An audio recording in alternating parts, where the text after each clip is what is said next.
अकेली आवाज पूरे हिंदुस्तान के अंदर जो बदलाव की लड़ाई लड़ रही है। पिछले 8-10 साल से लगातार हमारी सरकारों को गिराने के प्रयास हो रहे हैं, लगातार हमें ईडी सीबीआई की धमकी दी जा रही है। उसके बावजूद अगर कोई बदलाव की आवाज मजबूती से पूरे देश का प्रतिनिधित्व कर रही है तो वह अरविंद केजरीवाल हैं। ना हम इनकी जेलों से डरते, न ईडी से डरते, न सीबीआई से डरते, लेकिन इनकी राजनीतिक चालों में भी नहीं आएंगे। अगर इनको लगता है कि अपने एजेंटों को भेज के हमें परेशान कर लेंगे, अरविंद केजरीवाल जी को पार्टी का प्रचार प्रसार पूरे देश में देखना है, वो इसी तरीके से चलता रहेगा। दिल्ली के लोगों की सेवा करनी है, लगातार उनको सुविधाएं देनी है, वो ऐसे ही चलता रहेगा। इनका दिल करे तो ये गिरफ्तार करें, हम जेल से भी सरकार चला के इनको दिखाएंगे। हेमंत सोरेन की गिरफ्तारी को कैसे देखते हैं? देखिए, मुझे लगता है कि देश में इससे पहले कभी भी ऐसा माहौल नहीं हुआ कि अगर कोई भी नेता आपकी पार्टी से नहीं है, कोई भी सरकार आपकी पार्टी की प्रदेश में नहीं है, तो उसको लगातार 24 घंटे गिराने का प्रयास होता हो, उन नेताओं को जेल के अंदर डालने का प्रयास होता हो। और मुझे लगता है कि हेमंत सोरेन जी ने तो आज विधानसभा के अंदर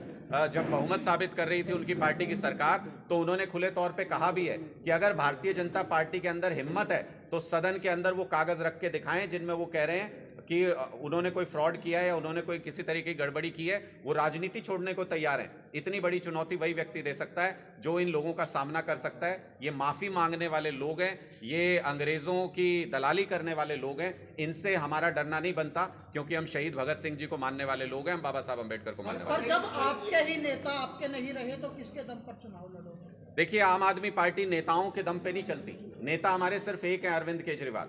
आम आदमी पार्टी कार्यकर्ताओं के खून पसीने की मेहनत से बड़ी होती है, कार्यकर्ताओं के कंधों पर चलने वाली पार्टी है। आज के दिन में हरियाणा के अंदर हमारे 1.5 लाख से ज्यादा आइडेंटिटी कार्ड होल्डर हैं। संगठन लगातार विस्तार हो रहा है संगठन का। अगर कोई 2, 4, 5 साथी छोड़ के चले जाते हैं, मुझे नहीं लगता उससे कोई प्रभाव पड़ता है। 1.5 लाख की आज के दिन में हमारे ऑफिस बेरर की स्ट्रेंथ हरियाणा के अंदर है। आने वाले चुनाव में आम आदमी पार्टी हरियाणा में एक मजबूत विकल्प, बड़ी ताकत बन के उभर रही है। SRK की यात्रा जो अभी खत्म हुई है, किस तरीके से देखते हैं?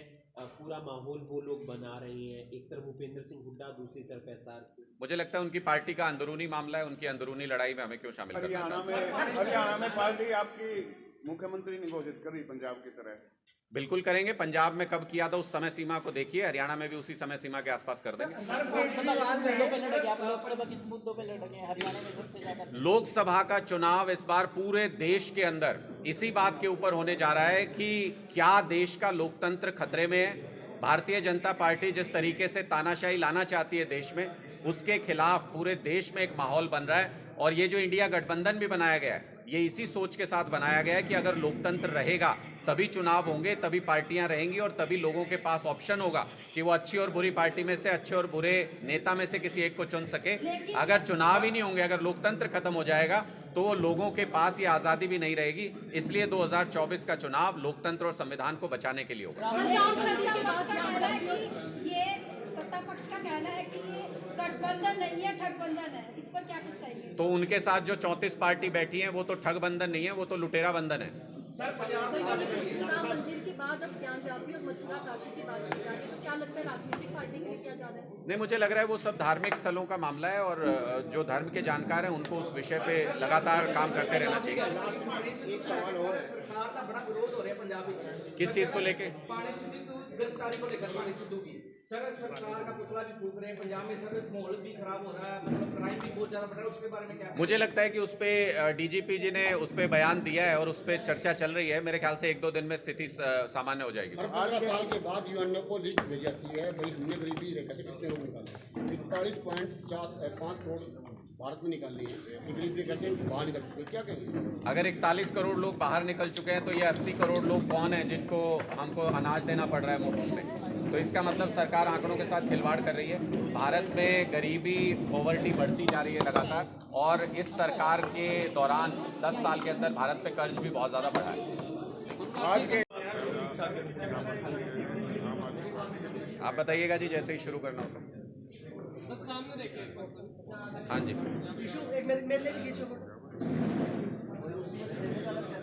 इसी में से दे देगा।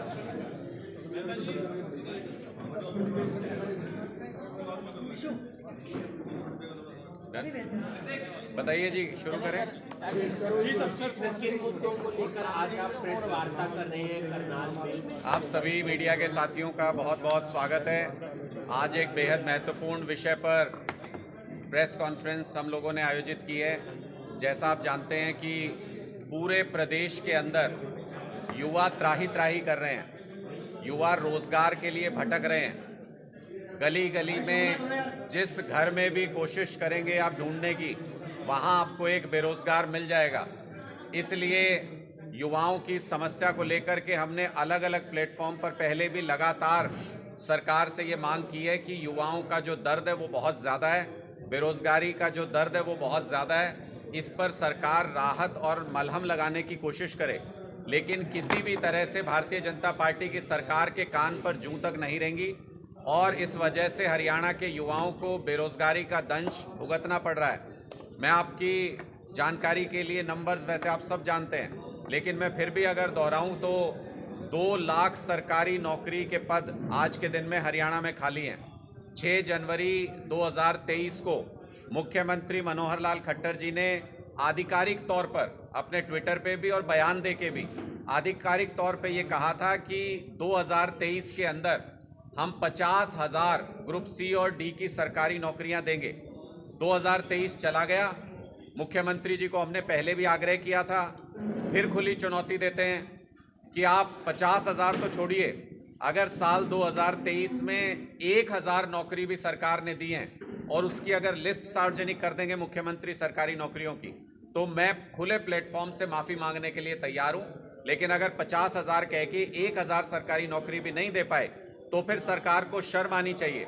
और बार बार कहने के बाद भी जब इस बात को भारतीय जनता पार्टी के लोग, सरकार के लोग नहीं समझ पा रहे हैं, तो फिर उनके कान खोलने के लिए, जैसे हमारे क्रांतिकारी साथी कहा करते कि बहरी सरकारों को सुनाने के लिए धमाके की ज़रूरत होती है।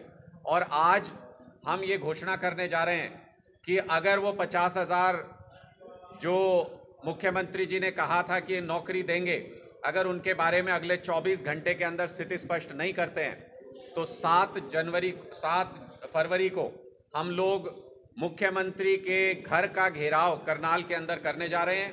ये प्रदेश व्यापी आंदोलन होगा। उसके बाद 8 तारीख को सभी जिला कार्यालयों के ऊपर प्रेस कॉन्फ्रेंस आयोजित करके हर जिले के साथी हमारे इस बेरोजगारी की स्थिति को सरकार के सामने रखेंगे। और 9 तारीख को सभी जिला कार्यालयों के ऊपर धरना आयोजित किया जाएगा। ये एक प्रदेश व्यापी आंदोलन हम शुरू करने जा रहे हैं। सरकार को, अगर हमारे बेरोजगार युवा अगर चैन की नींद नहीं सो सकते हैं, अगर हमारे युवाओं को रोजगार नहीं मिल सकता, परिवार का पालन पोषण नहीं कर सकते, तो फिर सरकार के मंत्रियों को और मुख्यमंत्री को भी चैन की नींद नहीं सोने देंगे। ये एक राष्ट्रव्यापी आंदोलन की घोषणा हम करने जा रहे हैं। 7 तारीख को मुख्यमंत्री खुद देखेंगे कि कैसे उनको मुंह छिपा के करनाल से भागना पड़ता है। अगर हिम्मत है उनमें युवाओं के सवालों का सामना करने की, तो फिर 7 तारीख को अपने घर पे करनाल के आवास पे ही रहें। हम खुली चुनौती देते हैं। हरियाणा के युवा उनसे सवाल पूछने के लिए आ रहे हैं, उनसे पूछने के लिए आ रहे हैं कि क्यों नौकरी के बारे में बार बार वो झूठ बोलते हैं, क्यों 50,000 नौकरी कह के 1,000 नौकरी भी पूरे साल 2023 में नहीं दी, क्यों जब से ये CET का एग्ज़ाम जब से लेना इन्होंने शुरू किया तब से एक भी कोई भी नौकरी सही तरीके से क्यों नहीं दे पाए, कोई टेस्ट सही तरीके से क्यों नहीं करा पाए, 40 से ज़्यादा पेपर लीक क्यों हुए इस सरकार के अंदर, क्यों बार बार जो नौकरियां घोषित की जाती हैं उनके एडवर्टीजमेंट को वापस लिया जाता है, क्यों बार बार जो एग्ज़ाम्स हैं उनके रिजल्ट कोर्ट में जाके फंस जाते हैं। सरकार ग्रुप C का जो कोर्ट के अंदर हियरिंग चल रही है उसमें कोर्ट ने अप्रैल की तारीख दी हुई है। सरकार क्यों अर्ली हियरिंग में नहीं जाती है?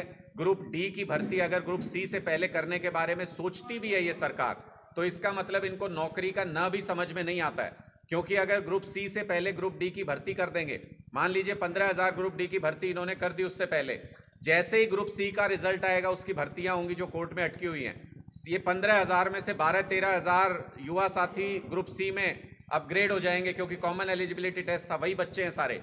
जब 15,000 की भर्ती करेंगे ग्रुप D में और 13,000 अगर ऊपर शिफ्ट हो जाएंगे तो सारी सीट इनकी खाली हो जाएंगी, पूरी भर्ती बेकार हो जाएगी। बकवास इनकी योजना है ये पूरी तरह से।